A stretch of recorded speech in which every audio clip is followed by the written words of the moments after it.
Hello, and welcome to Modern Skills in English. Today, we're talking about a feeling every student knows. It's the end of a long day of classes, your brain is tired, and you have a choice to make. What are you going to eat? And that's where everything goes wrong for me. I'm standing in my kitchen, the lights feel too bright, and I'm just empty. I know I should cook something healthy. I have vegetables in the fridge, but the thought of chopping them, finding a pan, cooking, and then cleaning, it feels like climbing a mountain. So what happens next? The easy thing happens. I pick up my phone, I order a burger or a pizza. It arrives, I eat it, and for 20 minutes, I feel better. But then I feel worse. I feel slow, I feel guilty about the money, and I know it's not helping my brain for tomorrow's classes. I feel stuck in this cycle. Why is it so hard to just feed myself properly? That's the question we're going to explore. But maybe the question isn't, why is it so hard to cook? Maybe it's, why are we trying to solve the problem with the wrong tool? The wrong tool? You mean like a bad knife? No, I mean the tool in our mind.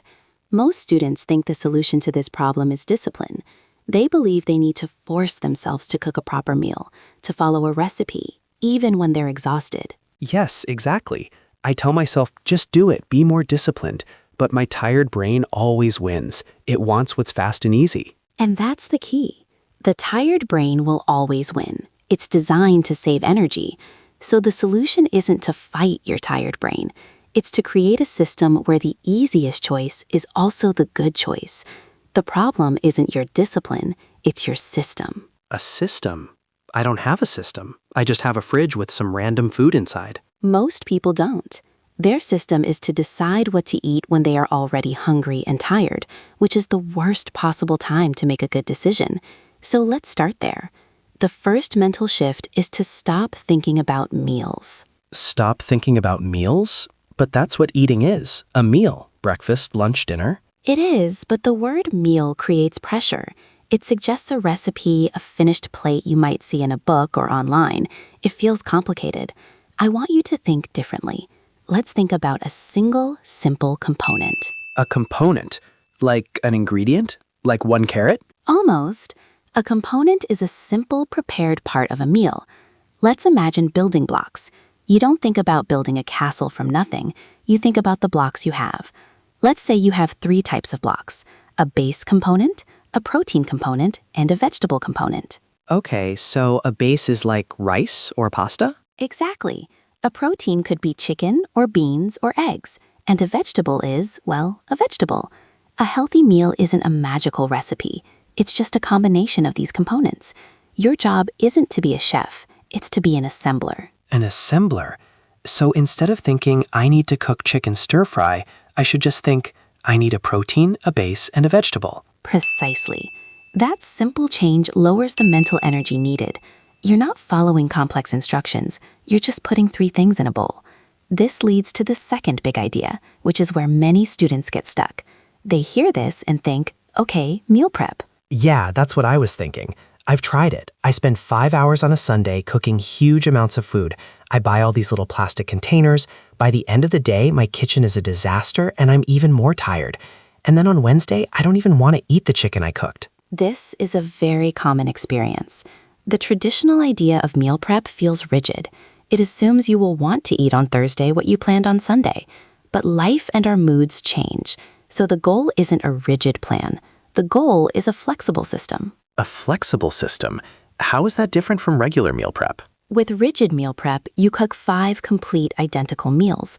With a flexible system, you prepare components, not meals. For example, on Sunday, you don't make 5 boxes of chicken and rice. Instead, you just do 3 simple things. You cook a big pot of brown rice, you bake some simple chicken pieces with salt and pepper, and you wash some spinach.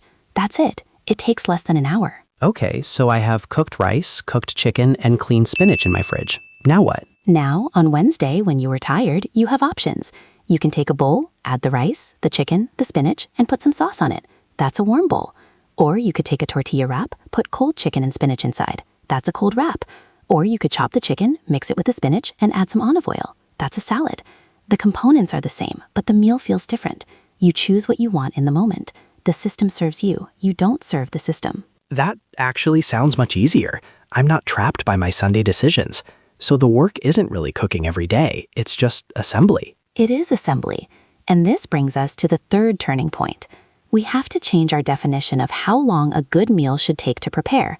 Most people believe a home-cooked meal requires at least 20 or 30 minutes of active work. At least. Chopping, frying, boiling, waiting. And because we believe this, when we only have 5 minutes of energy, we think, I don't have time to cook. Then we order fast food. But the goal of our system is not a 30-minute meal. It's a 5-minute meal. The purpose of this food is to sustain your energy for studying, not to be a beautiful project. A 5-minute meal that's actually good for you? That feels impossible. It's only impossible if you think cooking starts from 0 every time. But with your component system, the work is already 90% done. Let's walk through it. You come home exhausted. You open the fridge, you take out your container of pre-cooked rice. You take out your container of pre-cooked lentils or chicken. You grab a handful of pre-washed salad leaves. You put all 3 in a bowl. You pour some dressing on top. How long did that take? Maybe 2 minutes. 3 if I'm moving slowly. Exactly. You made a healthy, brain-fueling meal in less time than it takes to decide what to order on an app. You have created a situation where the path of least resistance leads to a good outcome. Okay, this is all making sense. A system of components, not meals, a flexible approach, not a rigid plan, and the goal is 5-minute assembly, not 30-minute cooking. But I have a question. If this system is so simple, why doesn't everyone do it? Why do even smart, organized students I know still end up eating instant noodles and pizza? It still feels like there's a missing piece. That's a very important question. It's because we all have a powerful force working against us.